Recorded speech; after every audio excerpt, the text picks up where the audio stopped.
तो जी वीवर, आज फिर हम एक नई रेसिपी के साथ हाजिर हैं और जो आज की रेसिपी है वो मेरी तो बहुत फेवरेट है। तो आपके साथ आज शेयर कर रहा हूँ। उम्मीद करता हूँ कि आपको भी बहुत पसंद आएगी। घरों में ज़रूर ट्राई कीजिएगा और अगर पसंद आई तो मुझे कमेंट सेक्शन में लाजमी बताइएगा। Thank you. तो जी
ताकि उसकी स्टीम नहीं निकलेगी तो अच्छी जल्दी कुक होगा।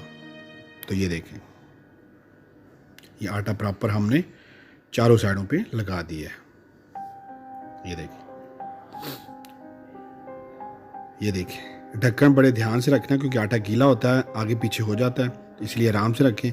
कोयला हमने पहले से जला के रखा हुआ था, कोयले पे हम पकाएंगे। आप अगर आग पे पकाना चाहते हैं तो आग पे आप पका सकते हैं। ये देखें, कोयला जल रहा है, ये देखें। और जो कोयले पे टेस्ट आता है वो अपना ही उसका टेस्ट होता है, लेकिन अगर आप कोयला नहीं है घरों में या आपके पास नहीं मौजूद तो आप आग पे भी पका सकते हैं। तो ये देखें, इसको तकरीबन 2 घंटे लगेंगे, उसके बाद हम देखते हैं कि क्या हुआ। ये देखिए, 2 घंटे बाद हमने चेक किया तो ये हमारा अफ़गानी दम पुख्त रेडी हो चुका है। ये इसकी शक्ल देख लें, कलर देख लें अच्छी तरह, और ये पूरा बड़ा अच्छी तरह जो है गल चुका है। बस हड्डियों से लैदा नहीं हुआ लेकिन फुल गला हुआ है।